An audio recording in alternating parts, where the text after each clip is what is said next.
Welcome back to another edition of Hockey on 216, proudly brought to you by Hyundai Moodles. Bridget, we're joined in studio this evening by Paul Revington, genuine hockey royalty, or as close as we get, certainly in South Africa. Rev, wonderful to have you here. Thank you for having me. Really good. And for those of you viewers, I'm sure there's not too many of you at home who don't know Revs. Most recently, coach of Great Britain and England and Great Britain at the Paris Olympics.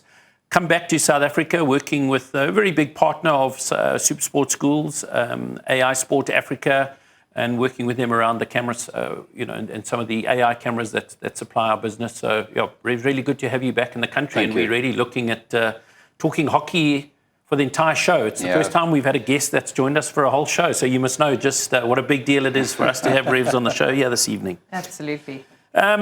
Revs, you were actually there on we're going to start with, at SuperSport schools. The biggest thing in hockey for us is Hyundai Friday Night Lights. So you were actually there on Friday night for the SACS Paul game. And that's really the game that we're going to be talking a lot about on the Marty's Astro. Not an AstroTurf that you're not unfamiliar with. Indeed, from a university point of view, I obviously spent a couple of years at Marty's. And then my coaching journey actually started there back in 1995 with Paul Roos. So there was a slight bias watching a fixture on Friday night. As a Weinberg old boy, and as a Paul Roos coach, you certainly weren't screaming for SACS. I was trying to be neutral, yes. But certainly a wonderful game of hockey, and a really big one from a SuperSport schools perspective. We were really looking forward to it. Certainly these are two of, I think, what we would term sort of the top three schools, Moodles in the country this year from a boys' perspective. Yeah, I think both of them have been consistent in their performances and had very good Hibbert Shield. They played each other, you'd remember, in the semi-final at Hibbert Shield, and that ended on a draw. They went to a shootout, and SACS came out on top. So this was always going to be a game that was going to be, well contested. And interestingly, I'm not sure if you're aware, but the first match between these two schools was actually played in 1975 from a hockey perspective. So the 50th year since they first played each other. Although, Revs, you were saying before, when you went to Paul Roos, it was very much a rugby school. Today, many would tell you it's very much a hockey school. It most definitely was a rugby school. I had to fight hard to get a little bit of hockey played there. I wouldn't go as far as saying it's a hockey school, but it's certainly 50-50. Absolutely. Well, I think Michael Baker will proudly say that it's becoming more and more a hockey school, probably from the heritage that's been bled into it so well over the years. You remember I spoke to him at Hibbert Shield, and I think he said they had something like 20 hockey teams. Yeah. Which was amazing. Which is incredible. Really fantastic. And I mean, you haven't been here for the last couple of years, but the SACS outfit the last 2-3 years have really perhaps been the dominant team in South African boys hockey. So maybe just your sort of overall impressions before we dig a bit deeper into what was a fine game of hockey. From a hockey point of view, I think South Africa, both boys and girls space, have maintained a high level. I mean, watching from a UK point of view, comparing it to South Africa, the schools certainly are right up there in terms of the quality. And I think at any stage, any of these schools could play any of the top nations. Ultimately, I think I've said it to you a few times over the course of today that it's after school that the difference starts coming in. We've got some work to do it. And this particular game, I mean, I think you were talking earlier that, going forward with the ball, both teams go forward with the ball relatively well. Absolutely. I mean, it was a privilege to watch these teams again. I've watched them a few times in different games, and both sides have got individuals with the ball that are truly fantastic. Yeah, I think also it was so nice to watch. I watched it on 216, channel 216, and to watch the speed of the game on TV. It doesn't speak justice to the game, I think, itself, but it really was like watching an international game. It was so furious. It was so fast. It was just brilliant. Yeah, I mean, the quality of the players made it that way. I think the support that is on offer on Friday nights as well brings a special degree of excitement to it as well. And fair play to you guys on being able to put that together. So certainly, I mean, going into the game, it was an interesting one. The regular goalkeeper for SACS, Ethan October, actually injured in I don't know how a goalkeeper gets injured in a 10-0 win the week before, but he got injured, so who knows? Maybe in the warm-up. But he was out, and so they started. Michael Baker came up with quite an interesting strategy in the first quarter in terms of how he was going to deal with it. What did you pick up on the way that he set the boys out? The attention was primarily, I think, Murray Anderson, the coach, identified making life difficult for Joe LaRue, who would have been regarded as a primary source of ball to Lita Cry. I think they did a good job in that regard.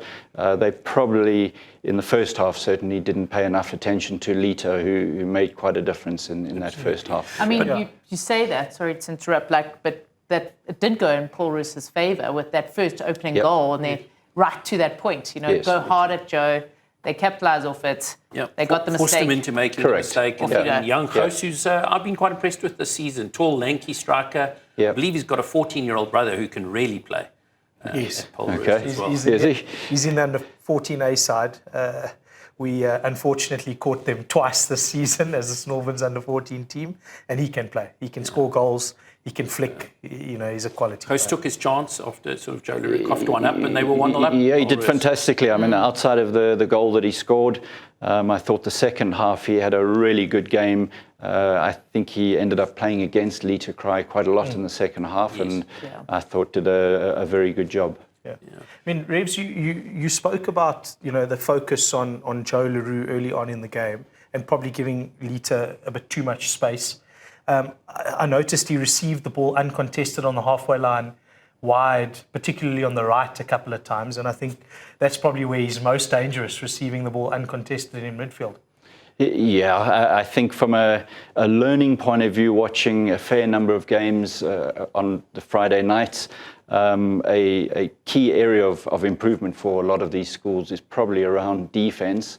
And listening to the commentators, everyone gets intrigued by the skill, the forward play, but there's possibly not enough attention on a bit of defense at the same time. And so you've always said it. I mean, Noodles has been saying it the whole season so far. That defensive play is your first line of attack. It's key for a lot of these teams to be clinical in that space. Yeah. And what are those areas of defence specifically that you'd like to see us tighten up on? I would say, regardless of whether you as a team are defending man-to-man or zonal, you still have to have the fundamentals of 1v1 play from a skill point of view nailed on as a player. And I'm not sure if all the youth players in South Africa are pushed in that regard. And from a coaching perspective, I mean, obviously a lot of that is in the weeks leading up into games, building up into a season, that there are a lot of drills that obviously work on the attacking side of the game. And do you think perhaps we're just not paying enough attention to without being critical. I mean, I'm not, watching a game as if it's an international game, but I would say from an improvement point of view, every game that the young guys play and the young girls play should be around improving defense along the way. But I mean, if you look at us internationally, when South Africa does get to play international hockey, some of our biggest problems, we don't tend to have a problem scoring goals. We do leak too many. And the problem is that, as Michael Owen always said, the team that scores the most goals tends to win in games of hockey. I think the group at the moment at the top in South Africa are very, very skillful. From a defensive point of view, at times they are lacking in certain areas. I mean, I like to look at the philosophy of this, Revs, and I don't know if you've got any thoughts of it. I think, hockey's doing so well in South Africa at the moment, but I still think at under 13, under 14 level, you get good players and immediately they move to centre mid. And so we're developing a lot of midfielders. They don't learn the skill of playing at centre back or defending deep early on in their careers, and then coming into the senior team, then they might go a line back. And so I don't know if, like scoring goals becomes a habit, I'm not sure that we're developing those habits early enough. Yeah, the only thing I can say to that is taking a little bit from football. When my son Max was playing in the English low leagues underage, they had a tendency to put kids in different positions, primarily to learn the different skill sets from an attacking and defensive point of view. And so maybe that's certainly an interesting learning. And as that game sort of went on, I mean, SACS were 1-0 down, 6 minutes, I think it was, that it went down. The rest of that first quarter, SACS really sort of turned that around and were attacking. A number of short corner saves, Celia's in goals, I thought, for Paul Roos did an amazing job. At one stage, a double save, sort of miraculous, and that sort of ended the quarter 1-0 in Paul Roos's favour. There probably would have been quite a few surprised by that scoreline at that stage, but that really changed quite quickly into the second bit when Tiennis, that man Tiennis again, he just seems to be popping up and scoring goals as early as the third minute. He's so lethal in the 9-yard area. You don't have to give him a lot of space at all. And that probably goes back to the fact that if teams are learning from that, space inside the D for a player who scores goals is space. Not an option. Yeah. But the one thing that we did so, and maybe on the positive side of defence, there was again more sustained pressure by SACS for much of that second quarter. Till about the 8th minute, young Boucher was quite quick in the bottom left-hand corner. Saw that there was I think a ball had gone out the side. Not too many of the SACS guys were probably sleeping a bit on defence. He ran it into the D, forced the shorty. But young Maseko's running at the penalty corner defence is actually quite something to watch. He's one of the few schoolboys that I really think gets it right. Yeah, and it's one of the key areas for SACS. I think I identified a lot of direct play, which is a key part of their game. But the one area that really matters to them in terms of getting outcomes is the quality of their first wave runner. And on Friday night, he was outstanding. And I think Murray Anderson spoke to it in commentary. He said how they're going to continue to do the slider. And they did it over and over again, maybe because they thought of the second string keeper in the box. But SACS just ran it down every time. I mean, their running lines are brilliant. Yeah, their penalty corner defence is strong. And I think that's probably why they would have gone with the slider, because his running line would have been so tight. Yeah. That very difficult for the guy to get a flick off. And that's sort of, so I think you were talking about Cry just getting a lot of room, and he set up a goal with Young Groves, scored. So there was 2-1 going into the half, and very soon into quarter 3, SACS were back at it again with a sensational finish. So taking a 3-1 lead in that third quarter. We did see a bit of ill discipline at that stage from the SACS team, a couple of green cards, and they were playing man down, and probably a reason that the scoreline finished at 3-1.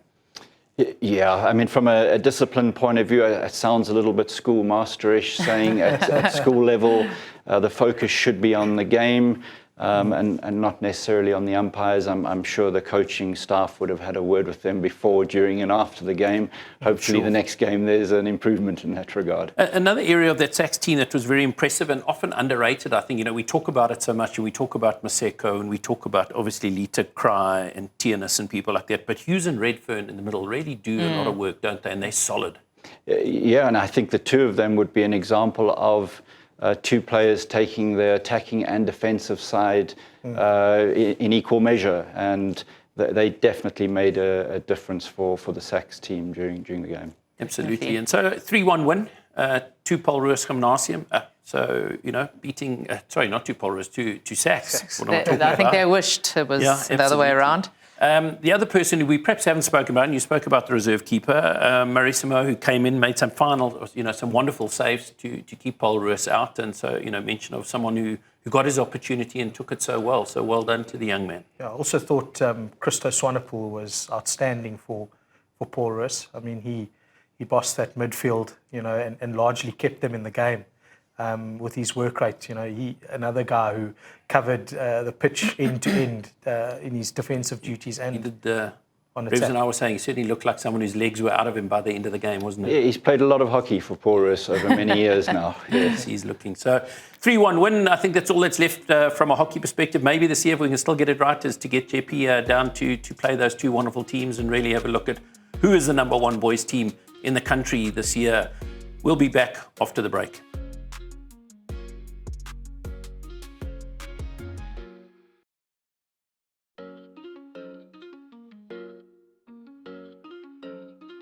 It's back here on Hockey on 216, proudly brought to us by Hyundai.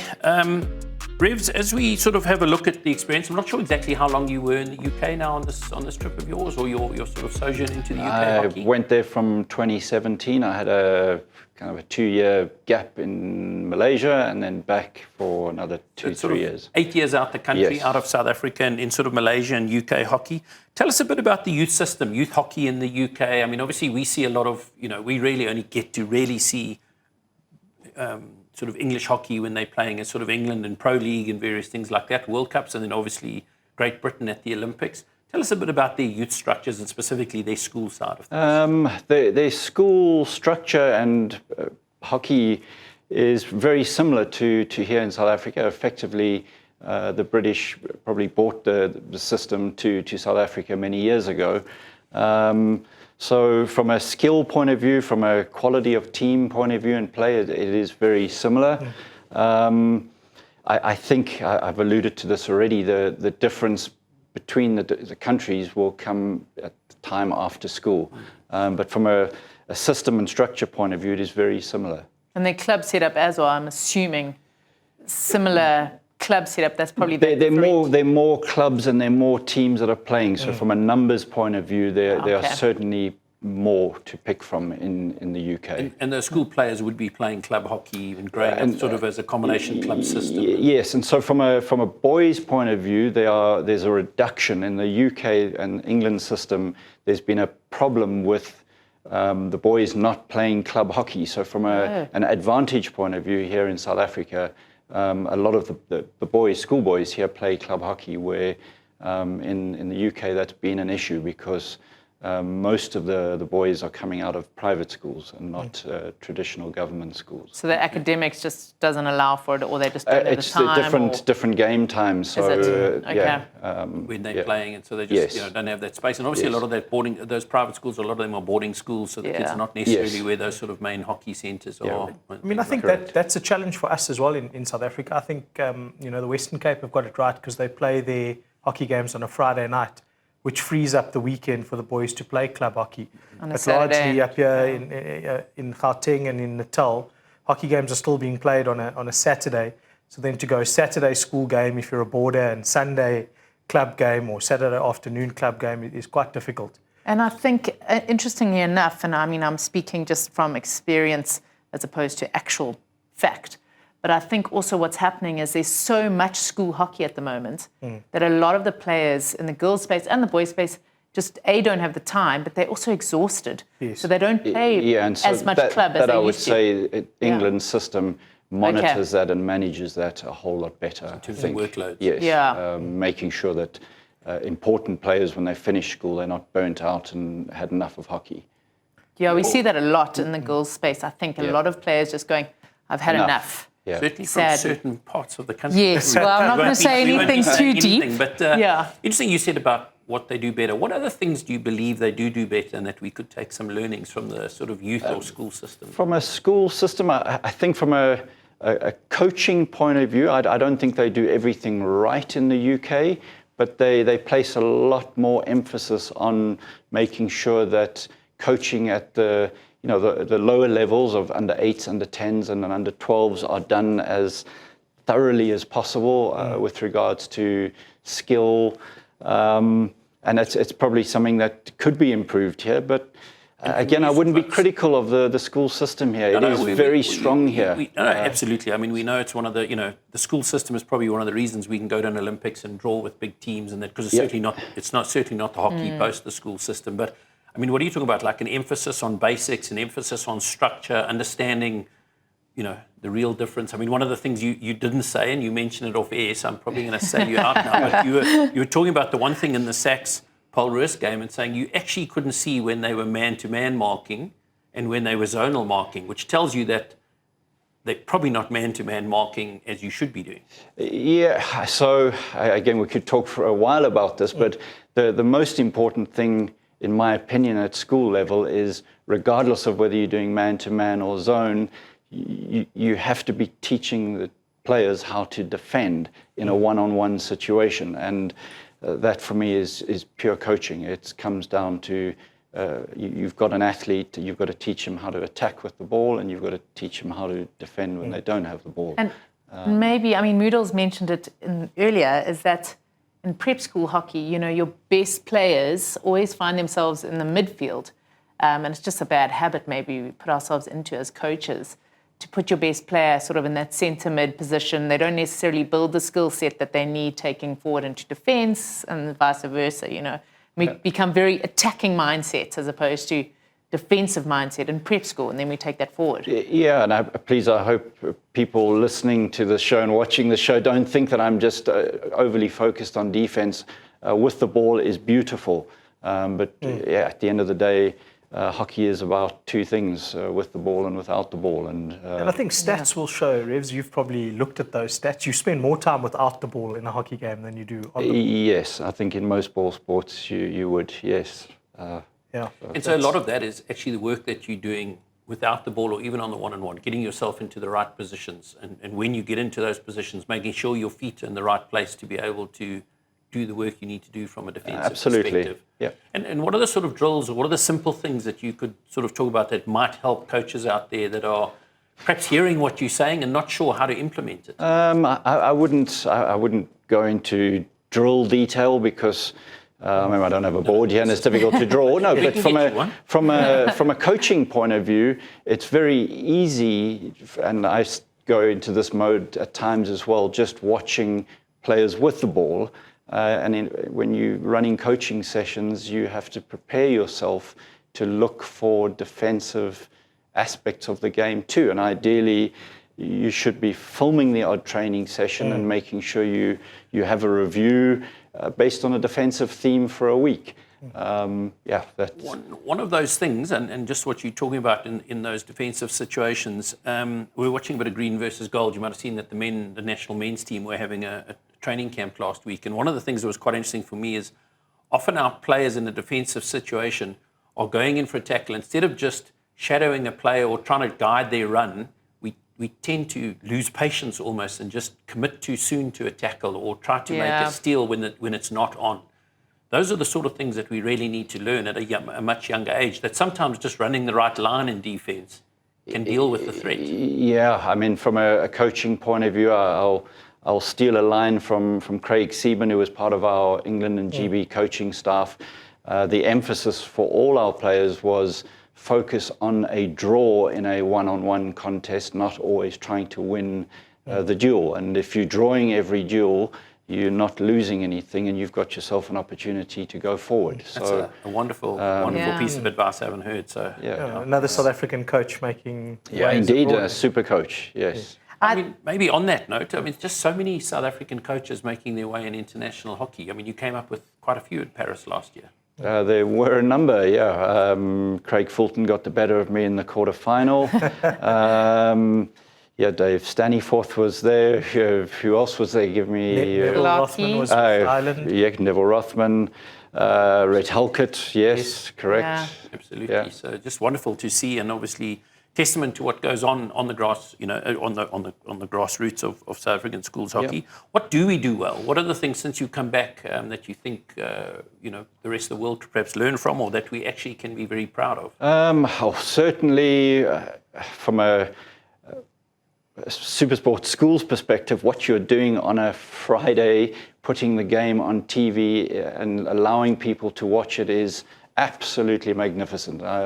You've been doing it for a while now, and certainly all the countries should take notice of it and look for opportunities to do it themselves. I think something you made mention of earlier, which I love, and I'm going to send ourselves some flowers here, but the side that players can watch themselves more and coaches can use the footage a lot more, possibly something we could offer more at SuperSport schools is that side of using it for training drills. A lot of coaches do, but even more so, that opportunity for training drills to be streamed or videoed, and then you use that footage. It's something that coaching could do a lot more. Yeah, absolutely. I mean, from a hockey point of view, we've generally, as a sport, been ahead of all the other sports in terms of analysis and using analysis well. I think the offerings that we provide from an analytics point of view in our company, the most popular sport amongst all the sports in South Africa has been hockey. They've been the coaches who've used these tools the most. Well, we've absolutely, I mean, Bridget will tell you, we've certainly had that experience at SuperSport schools, that going into schools that are led by hockey coaches, we often are, the sort of take-up of our technology has been so much faster than at other sports. So all very good for the sport. Yeah. Have there been any other things that have particularly changed in your time away from South Africa? I mean, obviously you're not directly involved in the schools game, but you've been going along and watching a bit of schools. Look, I haven't been back that long. I've been back for 3 months, and so I would be a little bit cautious in terms of just throwing comments out there. Where South Africa is at the moment, certainly from a national point of view, is in a good space. What the indoor team has done has been absolutely mind-blowingly good. I don't know how much has been spoken about it, but for an indoor team to win a bronze medal at a World Cup is outstanding. And so, Yeah, and I mean, the girls at the last World Cup did particularly well, just losing in the semi. Yeah. So, I mean, across the board in the indoor space has just been phenomenal. And I think the whole indoor school space has grown enormously. Not necessarily in the school space, but in the youth space. Well, I mean, certainly there are parts around there. We are starting to see a lot in the school space. President girls are playing, a lot of indoor hockey. So we're starting to see it come into... From a development point of view, if your indoor hockey is strong, it generally shows in your outdoor from a skill point of view. So that is important. And what are those skills in indoor that maybe do transfer really well into the outdoor? The ability to control the ball because you can't lift it. And again, without harping on too much of it, is you have to be able to defend well because you've got to protect your left foot and you've got to be able to use your reverse stick. So, absolutely. And I mean, I don't think you can harp on it too much because I think it is definitely something that we've seen when we do participate at the international stage. As a country, we concede too many goals. So, we don't have a problem scoring them. So I certainly don't think you're overlaying the point. Yeah, Revs, I mean, something that really stood out for me and helped me in my early coaching days, probably 20 years ago now, was when you were appointed as the national coach. Initially, I think it was in 2000. Many years ago. 2005 or 2006, around there. 2002. Yeah. Long time. Long time. You came around, and I mean, I was in Grahamstown at the time, and you made your way to Grahamstown and did a presentation to all the school coaches and club coaches about your plans for the men's team and the type of hockey language you wanted people to use so that it could become the universal language in South Africa, And that certainly guided me in those early days. And I'm not sure we're getting that right at the moment, It's become quite siloed. And I hope that down the line we do have that type of intervention from our national program.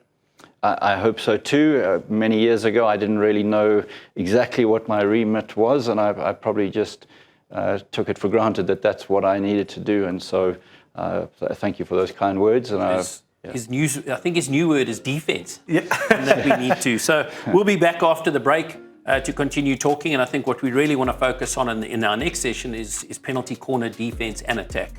We'll be back straight after this break.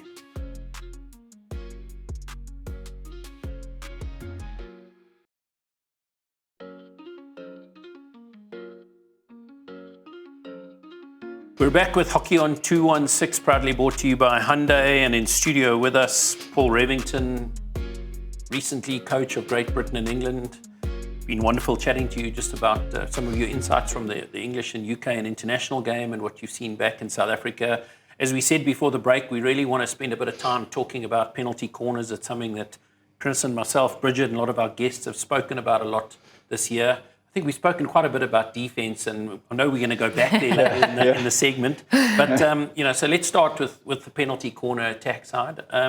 As a coach, what are your primary views and what are the things we really need to focus on as a hockey nation there, and what are the things that our young coaches, young players who are involved in that space should be focusing on? I mean, watching the amount of games currently played at schoolboy level, I must say I haven't watched that much ladies hockey in the time that I've been back here.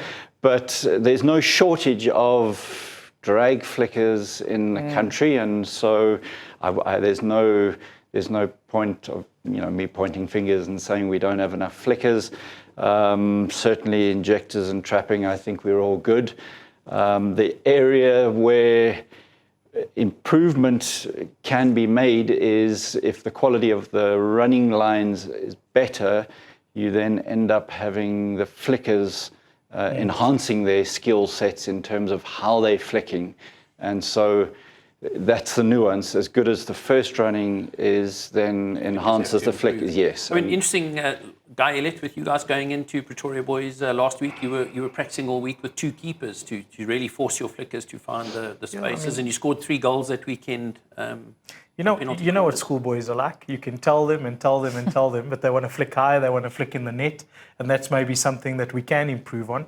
I think you've got to flick percentages, and that's what he was trying to get across to them, was when you're playing against a good keeper, they did enough video to see where he has conceded goals, and they wanted the boys to flick there and repeat flicking there. I also worry about the way our flickers train. They always train unopposed. I was about to say that. Like, we don't contest it at all. And then coming into a game, all of a sudden, you've got a guy running a good line and a keeper who's offsetting one way or another, and then you've got to flick under pressure.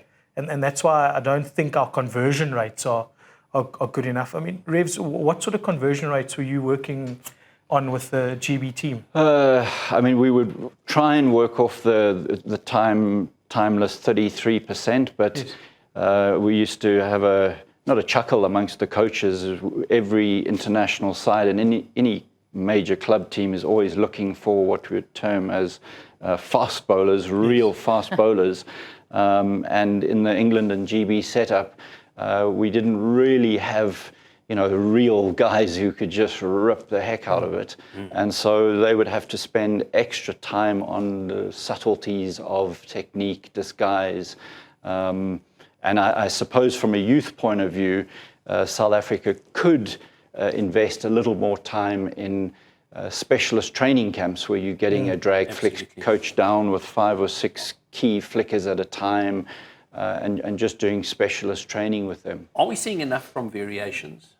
It depends. If you've got the fast bowlers, why do you need variations? Because most people, like you say, don't really have the fast bowler. A lot of guys who can flick, but what you're talking about is, I think it's that cricket thing. Like, there's fast, and then there's genuinely fast, and until you face genuinely fast, you don't know what it is. Yeah, I mean, look, again, I've only been back for 3 months. I went and watched, I think it was Marty's club play against Western Province Cricket Club, and there was a guy playing for Marty's, and he ripped an absolute rocket. It wasn't a ginger, an absolute rocket. And that in the UK and in England, automatically, you would be drawing him into a specialist program. And maybe in South Africa, we're missing that trick where you almost want a perfect player, and really all you need. I remember Giles doing that with Pity, asking her to come in and sort of train that element with the ladies' game, and possibly something we don't have in the program is a specialist that actually offers that onto people being bled into the systems. Yeah, I mean, I think agreed. The one that you haven't sort of watched, you were just saying enough of the girls. I mean, I think the one thing for me that's quite disappointing in the girls, and that in Pity as a country, we were the country with the first woman who could flick. And now it's actually it's quite a weak part of our women's hockey. We're not seeing enough girls really. Yeah, I mean, we can flick, but we can't flick at pace. So again, I've only been back for 3 months, and in Cape Town, Chris Hibbert, who is obviously an ex-international, who's got a daughter playing in grade 11 at Redham. She's good. And she's done the smart thing of making sure that she learns how to drag flick, and she's very useful. Yep. So, you just need more of them. Putting the work in.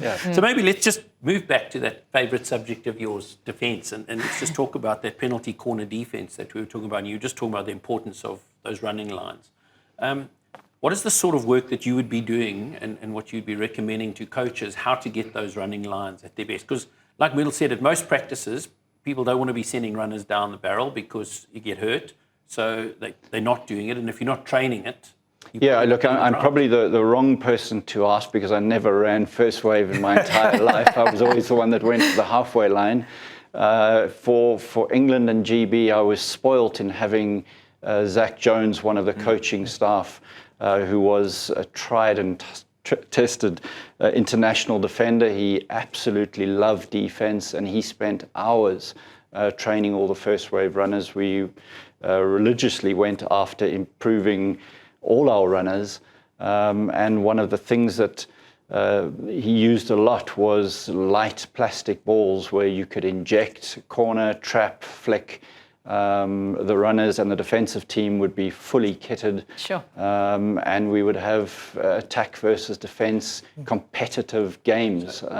It's a bit like getting to face fast bowling. You've got to get out there and face it. You've got to put the bowling machine up to 90 miles an hour and get in front of it. Yes, and that is a big element to it. You've got to find the characters that are strong enough to say, this is part of the game and I'm willing to run a tight line, learn the technique, know what the flickers are trying to do to beat the best runners in the world, adjust your technique and study. So all our first wave runners knew exactly who they were flicking against, what their preference was, what type of running technique they would have to master. That was part of the game. I don't run first wave anymore. Probably because I'm too slow, but also too slow. Yes, too slow. But funny enough, you'd speak of that. I mean, I remember getting hit 3 times in a row by PT herself on the shin pad. On the 4th one, she said, "You're not going to run that same line, are you?" And I said, "No." Now, you got to have a hard head to do it. And also our equipment's evolved so much that you actually are protected. And so this, from a South African point of view, is also the area where, again, it's not a criticism, just from a resource point of view, most of the European teams, Australia, New Zealand, all the countries would be absolutely kitted up with the best everything equipment, extra equipment. The Germans, as an example, for all their league games leading into the Olympics, they allowed the runners and the defensive teams to wear extra padding to get their lines right for the Olympic team to be able to develop. And also actually helped the flickers. Yes, They had correct. to work harder as Correct. Revs, I mean, I always like after chatting to someone who's done it at the top level, I mean, what can we leave with coaches in terms of the characteristics of that first wave runner? I think we just, I look at myself as a coach, go, okay, who's fast? Okay, you're going to run first wave, but you've spoken about a couple of things now that sort of you could handpick these players based on certain character traits, I think, as well. I mean, it's pure bravery. It might be a little bit of stupidity, but bravery is a key element of it. But there is intelligence to running. And Bridget, you alluded to, you're too slow now. At the end of the day, from a first running ability at the moment, you don't have to be lightning fast. You have to get on a correct line. You have to be able to watch the ball. You have to adjust your footwork, your speed, actually slow down to be able to get in line, to be able to block a ball, which then helps the goalkeeper have the confidence to position off the running line, and that makes the defensive team work as a unit. And I think still, there's this perception, again, like with defending, the one-on-one stuff, that you have to win the ball. It's the same thing with the running line. First waves think they the person who has to win the ball or disrupt. All they're trying to do is force a play. You just have to get the correct line. And then your keeper is in control. Yeah. Back to that point, you're going for the draw, not for the win. Correct. Correct. Anything else in the penalty corner defence? We've always spoken about the runner. I mean, the rest, goalkeeper, postman, some of the training drills that you'd postman like to see. would be traditional, just having balls flicked. And I mean, I don't think we used enough of the cricketers' help. We had Tom Sorsby, who really is probably one of the best, if not the best, postman in world hockey, who was a top cricketer as well. And every bit of hand-eye coordination and, again, confidence to be able to watch the ball and swat it away matters. But nothing beats practice and lots of balls.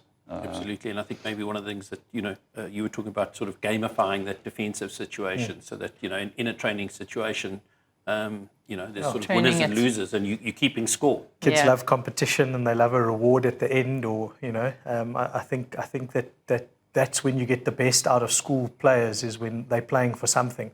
And I think every training session should be like that. There should be something that they're getting out of it.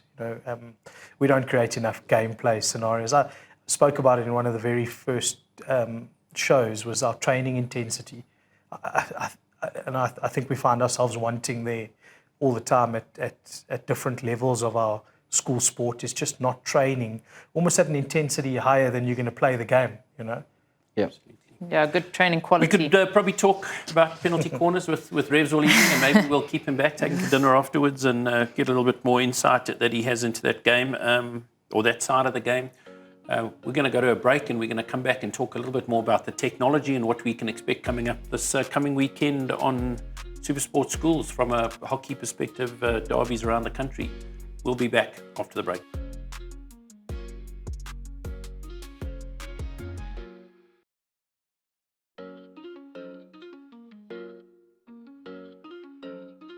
Welcome back to Hockey on 216, proudly brought to you by Hyundai, as we finish up what's been a wonderful show with Paul Revington in studio with us.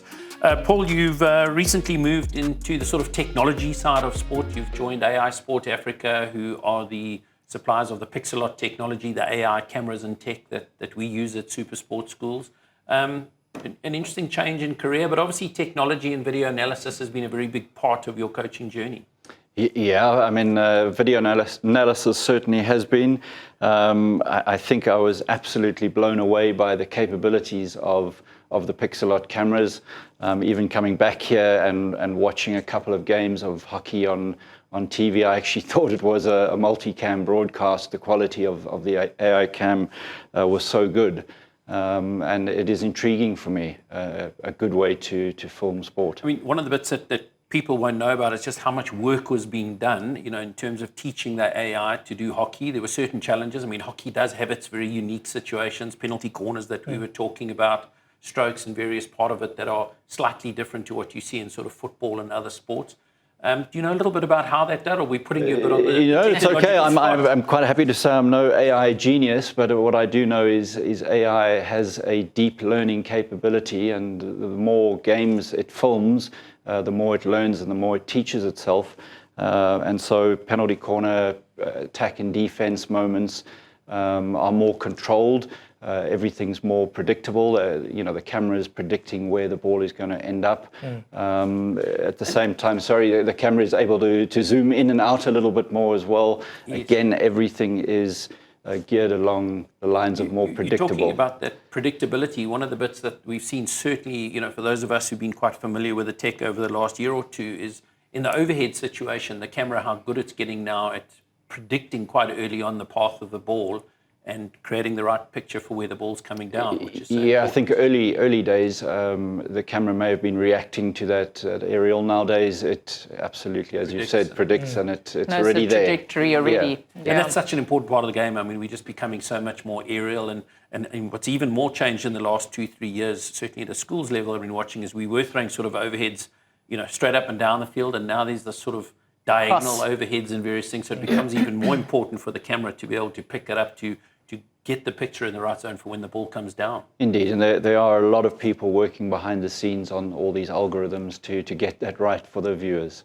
It's also interesting, I mean, talking hockey specifically, but AI Sports, Rob van Ginkel, a hockey man, you got Aaron Christier, ex-captain of the national side, you got Marazen Marais, who's also an ex-national player. I mean, it's riddled with hockey minds and people who are really affair with the game, so also nice to see. That's a key part of it, and there's also a key part of hockey people, I think, are hard workers. They also know what to focus on with regards to work ethic. Absolutely. And I mean, one of the reasons that we were able to film 13,500 games of hockey last year was this technology. So it certainly had a massive impact in the world of SuperSport Schools and schools hockey in this country.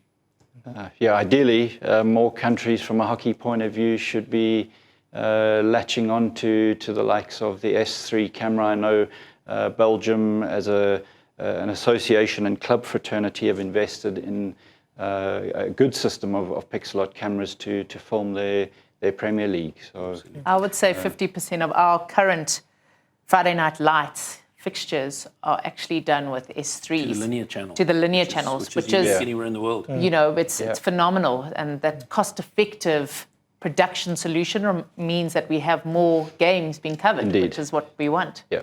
I mean, Revs, it's no surprise that hockey are the early adopters with the AI technology, because they're certainly the sport, I think, in South Africa who adopted the video analysis approach, and if I remember all the technology that came in initially in the old MacBooks. I remember back in the day of Giles Bonnet carrying a colossal hard drive and all the systems. I remember going with Nick Bowden to the Junior World Cup in Hobart, and we always have a chuckle as to the amount of equipment that we took in that time. But again, hockey was ahead of its time in terms of the focus on hard analysis. drives. Yeah. You just had backpacks full of hard drives 5 years ago. Yeah.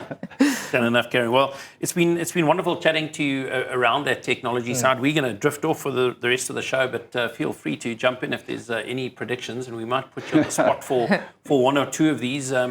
We did have another sort of, we had a weekend of derby matches, and Chris, maybe a couple of games that stood out for you, just some results from around the country. Yeah, I think Bishop's getting back to winning ways with a 5-4 win over Redham. It's been a tough couple of weeks for Bishop, so they'll be very pleased to get on that. And that Redham side's tough. I mean, they've had a great season. No, they have been playing well.